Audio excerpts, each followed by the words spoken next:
Et ça, c'est l'interface pour le moteur principal? Tout à fait. Tu te référeras à la partie 14B-158 du manuel. De mémoire, c'est l'item 2450. Tu le trouveras facilement sur ton XGR. D'accord, merci. Là, c'est le verrouillage? Attends, d'abord, lance la première phase du moteur. Comme ça? Oui, tu regardes bien la jauge.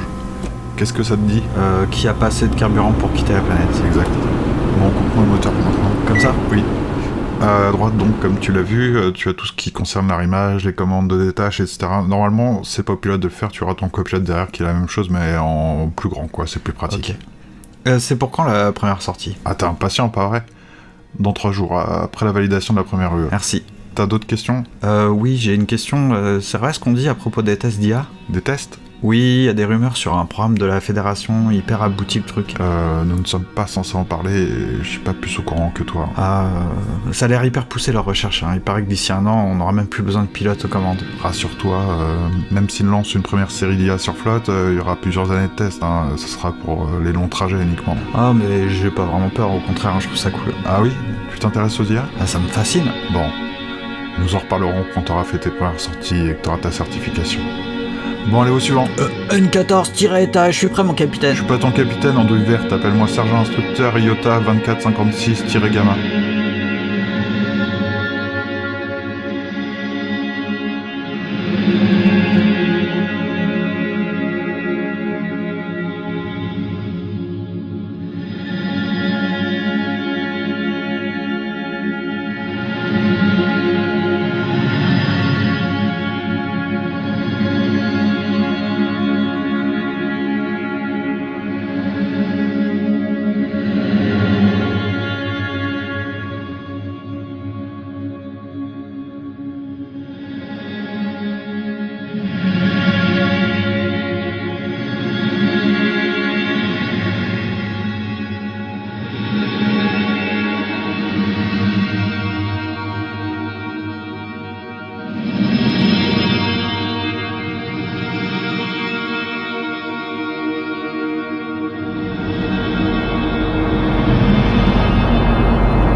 Sergent, si je résume, je fais le trajet d'habitude. Même trajet qu'à 38, tout comme d'habitude. Rien ne change? C'est ça, rien ne changera jamais. Rappelle-toi ce qu'elle a dit, hein. Oublie la voie, ton sauve-nez derrière, et c'est le reste objectif. Si on dévie de la trajectoire, tenez-moi au courant pour que je réagisse rapidement. Aucun souci à se faire, hein. Exercice de routine. La dame sera joignable si je veux lui poser une question. La dame, c'est pas ta mère. B18 Thierry Capa n'est pas dans nos locaux, mais je suis sûr qu'elle va suivre cet essai avec le plus grand intérêt. J'ai une légère appréhension pour le décollage, à part ça, je lui fais confiance. Des décollages, t'en as fait des centaines maintenant. Je sais, hein, mais c'est la première fois que je laisse Yeti prendre autant les commandes.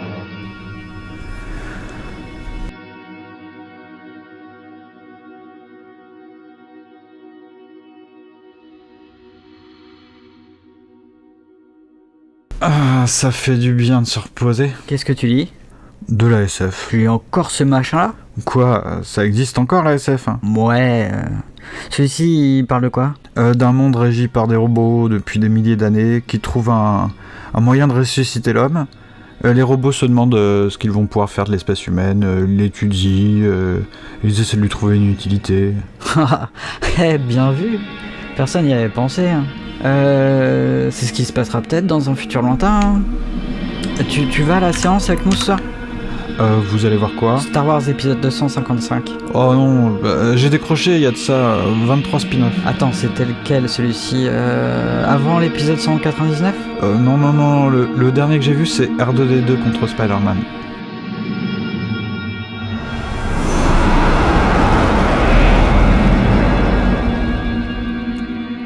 Comment ça se passe? Pour l'instant, FC2PPV011 suit la trajectoire habituelle avec 10 à 20% d'optimisation. Impressionnant, c'est au-dessus des estimations de la Fédération. Et apprends vite, sergent L2456-gamma. Attendons de voir la suite. Le pilote vient de reprendre les commandes. Prochaine étape dans 15 minutes. K38 s'en sort très bien également. L'homme est encore plus intelligent que les robots. Si vous voulez mon avis, Les hommes ne sont pas faits pour être intelligents. Ah bon? Comment ça? Pas trop en tout cas, ça part toujours en hélice. Problème avec le signal, lieutenant. Vérifié? Je viens de vérifier, nous avons perdu le signal, lieutenant. Lieutenant, transmettez au vaisseau. Impossible, sergent. Nous n'avons plus aucun signal de FC2PPP-01. Il n'a pas pu se volatiliser comme ça d'un coup. On va vérifier les données. Oui, j'étais sûr que vous alliez appeler. Nous avons perdu le signal, impossible de contacter le pilote ou l'unité Yeti. Nous allons vérifier les dernières données transmises pour savoir ce qui a pu se passer. Ouais? Vous pouvez arriver à la base demain matin. Très bien, on vous attend.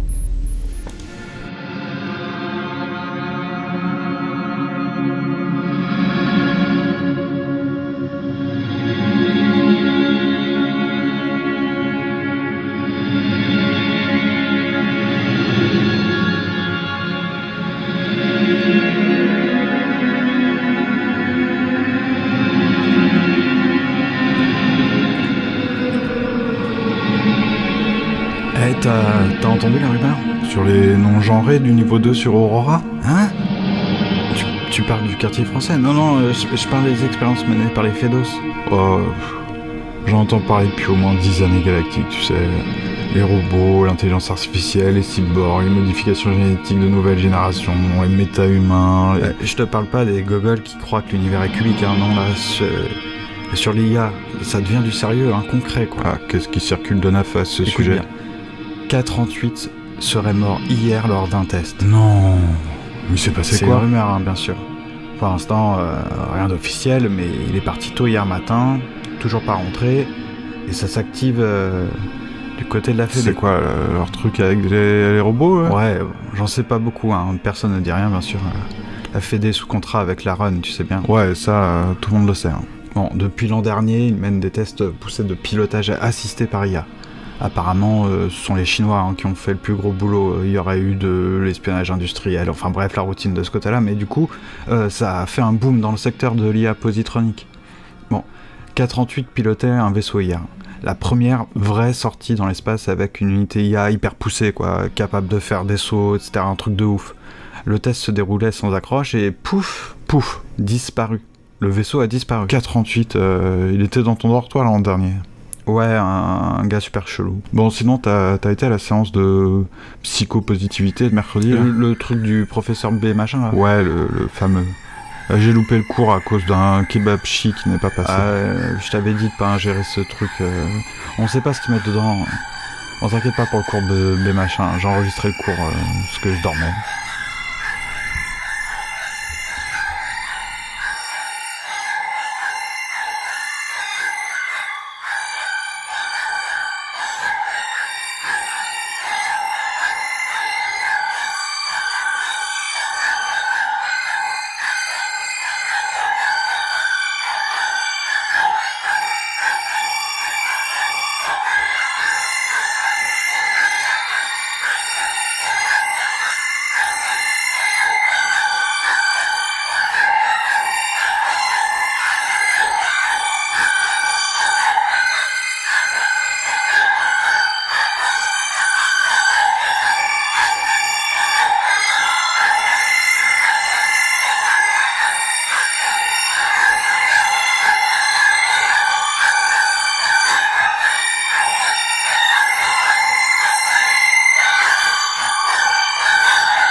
Bonjour madame, vous êtes enregistré sous l'ID B18-Kappa, c'est bien ça? C'est bien ça. Je pourrais vous révéler que mes amis me prénomment Suzanne, mais Madame, je n'oserais pas vous faire parler de votre vie privée. ce serait mentir. Mon père m'appelait Suzanne. Je n'ai pas d'amis. Le sergent N2456-Gamma vous attend en B427, zone C. Toute l'équipe est là? C'est confidentiel, madame. Vous pouvez tout me dire, vous savez que je suis... Je veux dire que je ne suis pas au courant. Je ne fais qu'ouvrir la porte. Ah, B18-Kappa, nous vous attendions. Sergent, quelles sont les nouvelles? Aucune donnée depuis l'incident. Nos analystes viennent de terminer de décrypter le registre du vol de test. Vous faites confiance à votre pilote? K38, oui. Profil exemplaire, un excellent pilote, aucun trouble de la personnalité, très curieux à l'égard des robots positroniques. Vous êtes conscient que l'unité Yeti, quoique appartenant au RAN, n'est pas sous notre responsabilité dans le cas de ces tests. Notre seul but est de savoir ce qui est arrivé à K38. En plus, c'est l'armée qui devra rembourser le RAN en cas de perte de l'unité Yeti. Je vous montre, regardez. Le FC2PPV-01 n'a plus émis de signal radar ni rien d'autre à cet endroit exactement. Combien de fois en tout Yeti est-il passé par ce point? 5 fois. À chaque fois, c'était K38 qui était aux commandes. Et était-ce le cas hier? Oui, mais nos analystes ont pu identifier une reprise des commandes par l'unité Yeti. Ça n'était pas prévu, regardez. K38 venait de reprendre les commandes, comme les autres fois d'ailleurs. La différence, c'est que Yeti allait reprendre le contrôle dans moins de 15 minutes, pour une durée de plus de 12 heures. Vous pensez que l'unité Yeti était stressée à cause de ça? Demander à la lune, et le soleil ne le sait pas. Je lui ai montré mes brûlures, et la lune s'est moquée de moi. Quel travail de merde! Heureusement, ce sergent I-2456 est plutôt beau gosse, quoique un peu limité. Enfin, je suis dans une base de l'armée. Vous admirez la vue? Le reste de la base est un véritable bloc à os. Quelqu'un a eu la bonne idée de laisser une baie vitrée pour les claustrophobes. On s'habitue au bout d'un certain temps. C'est dommage qu'on ne puisse pas entendre les voix à l'intérieur d'un crâne. Je ne vous suis pas sur ce coup, docteur. Je veux dire, vous formulez bien des phrases dans votre tête. Ça vous arrive, hein, Ce rassure-moi. qui serait encore plus dommage, docteur, ce serait qu'on les entende maintenant. Dans la plupart des cas, c'est vrai. Surtout dans une base militaire. Surtout à la présence d'une femme. J'ai fait ma première thèse sur le sujet. Les militaires et les femmes? Non. Transcription linguistique en langage humain standard des processus d'expression de robots positroniques. Votre première thèse, vous en avez fait combien? Ah, j'ai arrêté de les compter. Je m'étais lancé un défi en commençant mes études. Je voulais être doctorante dans chaque planète colonisée par l'homme. Vous comptiez les Chinois dedans? Parmi les hommes, vous voulez dire? Ne me faites pas dire ce que je n'ai pas pensé. Hein. Ce n'est pas parce que je suis un militaire que je suis forcément raciste. Oui, les statistiques ne veulent rien dire sur le sujet, n'est-ce pas? Il y a une logique, docteur, là-dedans. Le niveau d'études? Les militaires sont soudés dans leur défense contre un ennemi commun, qui est toujours étranger au groupe, donc... Bon, passons. Que disent les résultats de l'analyse des données transmises par FCV je ne sais plus combien? Nos analystes ne trouvent rien d'anormal. Le pilote n'a commis aucune erreur de pilotage. Bien qu'il n'y ait pas de présence radar d'un missile ou d'un astéroïde, nos analystes penchent plutôt sur la piste d'une collision avec... Sergent, vous voyons, sergent. Qu'y a-t-il? Votre vaisseau n'a été détruit ni par un missile, ni par un astéroïde. Qu'est-ce qui vous fait dire ça? J'aimerais savoir, quelles sont les directives très précises données à l'unité Yeti? Ah, toutes mes excuses, docteur, c'est mon communicateur. Allez-y, répondez. Oui, bien sûr. Allô? Quoi? Quand? Très bien, j'arrive. Docteur, c'est Yeti, il a fini par répondre. Et comme le ciel n'avait pas fière allure, et que je ne guérissais pas, je me suis dit quelle infortune, et la lune s'est moquée de moi. J'ai demandé à la lune si tu voulais encore de moi. Elle m'a dit j'ai pas